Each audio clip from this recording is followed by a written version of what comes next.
We have Eric Strong in the house. Good morning. How you doing today? I'm good, Alex. How are you? I'm doing pretty good, man. We met at, I guess you would say, like a small town hall meet and greet that had the current sheriff present, Alex Villanueva. You walked in, and I was a little taken aback and surprised at how hard you went at the current sheriff. Let's just start right there on the day we met. What is going on between you and the sheriff right now? Because there's obviously some issues. Oh, well, where do we start? I've known Alex Villanueva for many years, going back 18 years ago. He was my sergeant at the Lenox Youth Center when we worked together. And really what's going on is I think the damage that he's done to LA County and LA County Sheriff's Department. What's going on is it's no surprise to me what we're seeing through him, by him, in terms of his arrogance, the fact that he feels like he does no wrong, like he's the only one in the room with answers. What really bothers me is the misleading that he does to the public. And I would say flat out lies that he tells to the public about what he's done and what he's accomplished. One of the big things that he talks about is, promotional processes and what he talks about with the black community. The African American community is an absolute lie. And I think it might have even been you, Alex, when we talked about the numbers, how our numbers have decreased as far as African Americans on the department. And he touts that he, wants to hire from the black community, but he's really not. I think it bothers me to hear the justifications that he puts on about the people that he's tried to rehire, the things that he's done, the defunding, the budgetary restrictions, and how everything is everybody else's fault except his. So I have a long laundry list of issues with Alex Villanueva. And I've known him for a long time, and I've known him to have zero integrity and to be just very narcissistic. Now, when did you first start to have differences with him? Does this go back before he was the sheriff, when you guys were deputies with the department? Yeah, myself, I was working at the youth center, Lenox Youth Center on 119th in Vermont. I had been there maybe 2 years, and he came in as a new sergeant, and there was a young lady there by the name of, her name was Deputy Cedra Sherrod. Her name is now Lieutenant Cedra Strong. She's currently my wife. But when he came into that youth center, he immediately came in and went after she and I, the two blacks working there. It's funny, we found a memo that he authored wherein he basically laid out 4 or 5 pages of all these things that he felt, perceived that we were doing wrong. And he sent that memo to the captain. And we also actually have the email where the response from the operations lieutenant on behalf of the captain was, hey, your memo concerns me. There are 5 deputies working there. And the only 2 that you've paid any attention to and focused on are Eric and Cedra. And then it basically questioned his supervisory skills in terms of, if you're seeing all of these things, what did you do, to address it? So he hadn't done anything, and he comes back with another email, and he basically verifies that everything that we said we were doing when we were doing it, we were there. Like in the first memo, he basically, like he misleads the public, says they oftentimes leave in the county car saying they're going to conduct county business, and they're gone for long periods of time, and he left it there. However, when the captain called him out on it, he basically said, well, yeah, I verified. They went to every meeting that they said they were going to, and they were there doing what they were supposed to do. Well, why didn't you do that in the first place? Fast forward, we were taking a group of kids to Florida for National PAL. I was the PAL director. And he had tried to get me removed from that. Once again, based on nothing other than either my race, the fact that I didn't come from this department. I mean, he was very adamant that I didn't come from the sheriff's department. I came from Compton PD, and I shouldn't be working there. And so we get to Florida with 4 kids after an overnight, red-eye flight, go to check in a hotel, and they say, we don't have any reservations for you.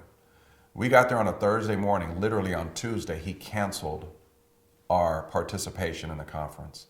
Didn't tell us, allowed us to get on a plane, travel halfway across the country to Florida, And so, we get there and we're like, what's going on? And, the PAL coordinator says, well, hey, we got a call from this sergeant he couldn't remember his last name, but I think he said Velasquez or Villanueva or something.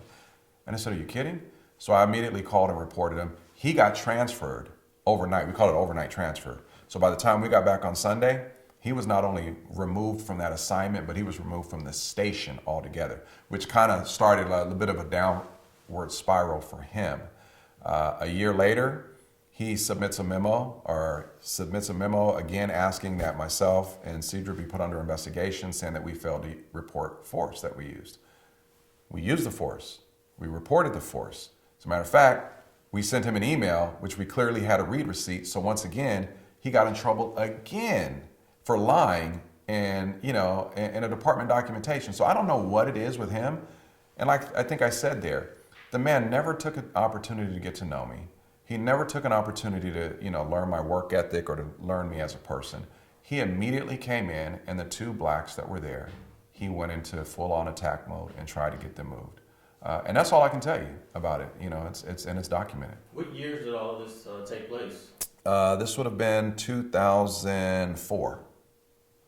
Yeah, 2004. Like he came, I want to say he got there in February of 2004, and he was probably gone by July.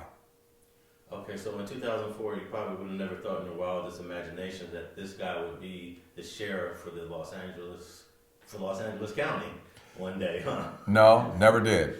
Never really did. And, and Alex, I'm not somebody that really holds a grudge. I mean, I ran into him many times, throughout the department. I mean, throughout, the remaining years that he was there, and I'd say hello. I didn't have much to say to him, but I'd say hello. I never mistreated him, never spoke ill about him, just say hello and keep moving. Because, oftentimes you just bump into the same people in trainings in different locations. And, he's just a very vindictive person that holds a grudge. Okay, so you mentioned Compton PD. This is where your career started. What inspired you to get involved in law enforcement and join the Compton PD in the first place? I honestly didn't want to be a police officer growing up. I wanted to be an attorney. And at a young age, probably 21, 20, probably around 20, my early 20s, I remember working for a law firm, and it was a corporate law firm. And I saw what a lot of the junior associate attorneys were doing and spending, days and days in these legal libraries doing research. And I was just bored. I was a very, I played sports, was very active. I liked being outside. I liked doing things, contributing to something. And I said, I can't do this. My father was a police officer. And I said, maybe I'll consider getting into law enforcement and learning the law from that side. My mom also worked in the court system for 37 years. So I was around attorneys and judges and police officers. And I said, I think I'll get in law enforcement and learn that side for a little bit. And then I'll go to law school and, maybe start practicing law later. And I got into it and never looked back.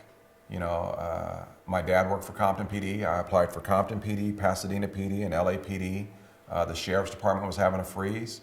I was in the process of getting hired with Pasadena, and honestly, Compton called me first and said, hey, we're going to give you a job. You start the academy next Monday. They called me on a Monday, said, you start in 7 days. Do you want the job? And I said, yeah. What part of Los Angeles did you grow up in? We moved around a lot. Started off in Carson. I think that's probably, where I spent like my earlier youth, Carson, Harbor City. My parents divorced. We lived in San Pedro for a short period of time. And my mom and stepdad moved back to Carson. Then they moved to La Mirada, but my real dad was in LA all the time. So I was kind of back and forth. So it's your stepdad that was the Compton PD? Yes. Okay, and when you decided to join, were you and your dad policing together at the same time? No, actually, he had been involved in an incident, and he was off on injury. Our time overlapped about a year and a half, and he ended up retiring. Okay. So what year did you finally become a PD? 93. Yeah. Okay, and that's the same year 2 Compton police officers actually shot and killed during the traffic Kevin stop. Burrell and Jimmy McDonald, yeah. Were you actually hired by that month when that happened? From what I remember, the chief telling me is I was actually one of the officers replacing. I was one of the police officers I was hiring then. That must have been a dark time for the department, because to lose two officers to get shot and killed in one night, it must be a huge impact, negative impact. It's huge, and even to this day, it's a huge impact on the people that were there. You know, many of us are still friends, and we still talk, and you know, every year we still go on the day and you know, honor that loss. And a guy named Reggie Thomas was arrested, convicted, and sentenced to death, I believe, for that homicide. So when you were a rookie, I guess this was going to court, this was going to trial, this guy was getting prosecuted. What was that like back then?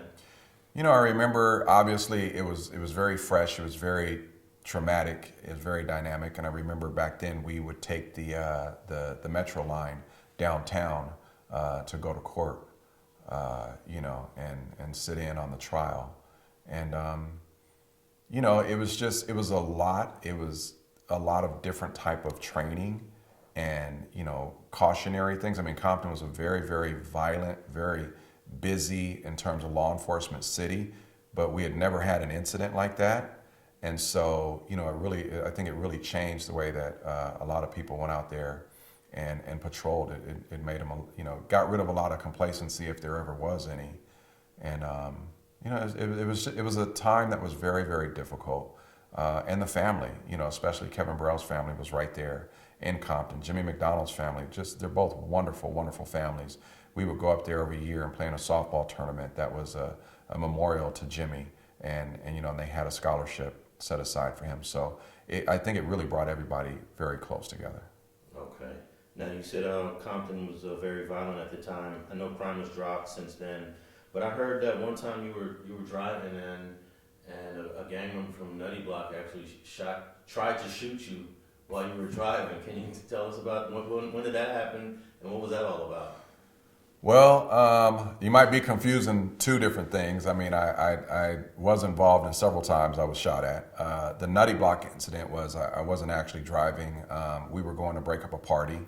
I think I had been on the department about 4 months. I was still on training. We were going to break up a party and a couple of guys ran. Without getting into details, we kind of faced off the length of a driveway. He was hiding behind some trash cans with an AK-47. And he basically wouldn't follow the commands that I was giving him. You know, I had my flashlight on him. It was the middle of the night, and telling him to stand up, stand up. And basically, he kind of stood up with that AK-47 and started shooting, and I started shooting, and you know, that was it. I mean, he pretty much sprayed about 4 or 5 houses and 7 cars, and you know, I was just blessed to get out of there. I did have another incident where a guy from Long Beach was wanted for a couple of murders, and we got into a short vehicle pursuit, and that's the guy that shot up the car while I was in the pursuit with him. So 2 different incidents.